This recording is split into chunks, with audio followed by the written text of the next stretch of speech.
We've taken on quite a significant challenge, I think, in producing tools that are of hopefully value to local systems. A few years ago, as you know, NICE produced some return on investment tools in 3 areas, and we've built on that, so we still signpost people towards those tools. But in the last few years, we've commissioned a number of tools through our health economics commissioning framework in areas that are of relevance right across the board, I think, both to NHS audiences and local government audiences and national government.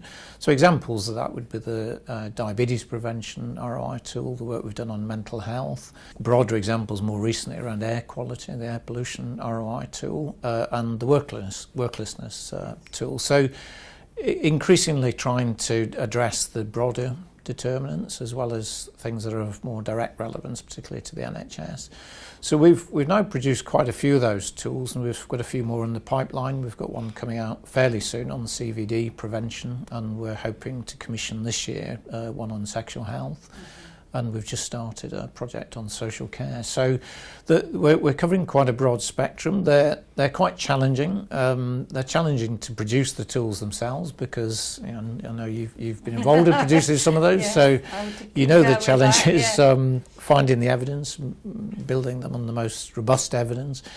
Got to make a lot of assumptions, but they're there like any economic tool to guide decision makers. They're not the final answer, but they're there to help. So aside from all these ROI tools that we've produced, one of the things we did in response to feedback from local government was to think about not just the individual tools, but the framework within which people make decisions, and of course that led to us commissioning the prioritisation framework project, which you and your team produced using the digital agile approach. It's a very enjoyable project, but do you want to say a bit about that project?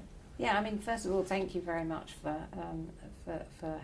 asking us to do that work. We were very excited about it because we felt it was going to allow us to take a little bit of a different approach.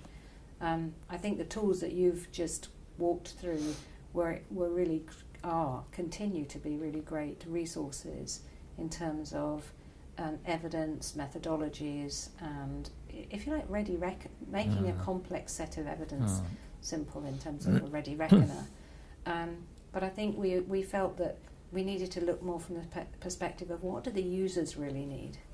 So starting with really trying to understand what the key problems were that they were facing in terms of making the business case, and then how we could build a framework in the form of a digital tool that would allow them to make those choices in a structured way, allow them to help to enable them to make those choices in a consistent way as well. Yeah. So it's a good complement, I think, to all of the other stuff. I haven't seen anything similar elsewhere. As you know, we work internationally. We work in other countries.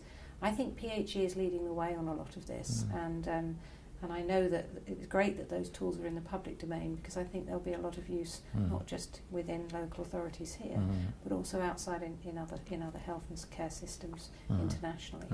And that kind of framework approach will, I think, allow the evidence base to build, because people will make decisions. They'll identify new innovative ways of dealing with those complex problems that they're facing, and be able to share those more widely. So it'll build a community of practice. The other thing I meant to mention, of course, alongside the ROI tools, of course, we have other tools like the spend and outcome tool, but also notably the health economics evidence resource, which we're continuing to build every year.